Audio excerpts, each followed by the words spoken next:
Bonjour à tous, pour terminer notre série de 5 podcasts sur l'insuffisance cardiaque, nous allons parler d'un aspect essentiel, à savoir comment bien vivre avec cette maladie chronique en suivant des règles simples au quotidien. Docteur Labarre, vous disposez d'un acronyme qui aide les patients à retenir ces bonnes pratiques ? Effectivement, pour mettre en parallèle de l'acronyme EPOF des signes d'alerte de l'insuffisance cardiaque, il y a un acronyme qui s'appelle EPON pour préciser ce qu'il faut faire dans l'insuffisance cardiaque, c'est-à-dire il faut optimiser l'exercice physique, il faut se peser régulièrement, il faut observer son traitement et il faut ne pas saler ses repas, ou en tout cas ne pas trop les saler. Ces règles permettent au patient de mieux gérer sa maladie au quotidien. Et concernant l'observance du traitement ? Comme dans toutes les pathologies chroniques, la prise régulière de son traitement est un élément indispensable pour éviter les complications et les décompensations. Il est important de respecter la prise quotidienne de ce traitement et de ne pas hésiter à parler à son médecin traitant ou à son pharmacien des difficultés que l'on pourrait avoir à suivre son traitement dans de bonnes conditions. L'utilisation d'un pilulier est hautement recommandée. Pourquoi est-il conseillé d'éviter le sel ?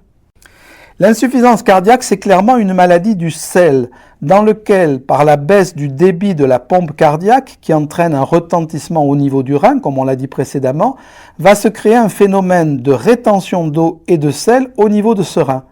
La consommation de sel va aggraver ce phénomène, ce qui peut aboutir à des conséquences importantes sur les œdèmes, la prise de poids et l'essoufflement.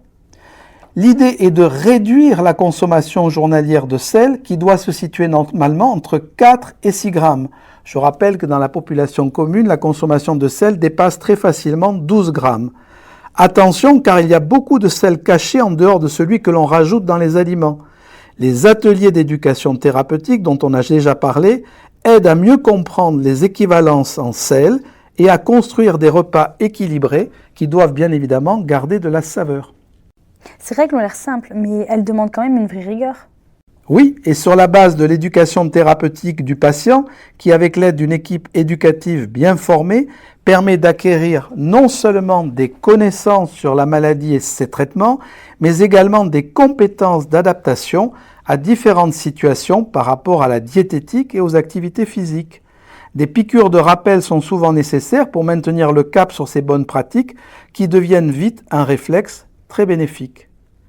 En conclusion de ces 5 séries sur l'insuffisance cardiaque, en termes de maladies chroniques et spécifiquement dans le cadre de l'insuffisance cardiaque, qui était notre sujet de la semaine, un patient éduqué s'en sortira toujours beaucoup mieux en ce qui concerne la diminution du risque des complications et des décompensations, mais également dans l'amélioration des symptômes cliniques qui vont faire sa qualité de vie.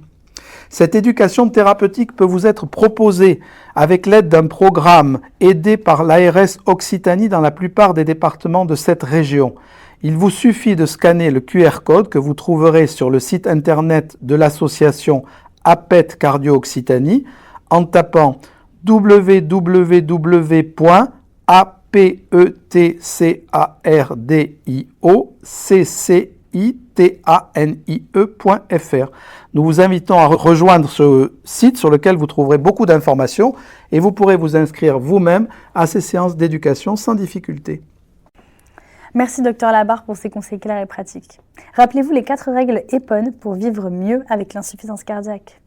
Exercice physique régulier, pesée régulière, observation du traitement et ne pas saler. C'est la clé d'une bonne qualité de vie. À bientôt pour d'autres conseils santé.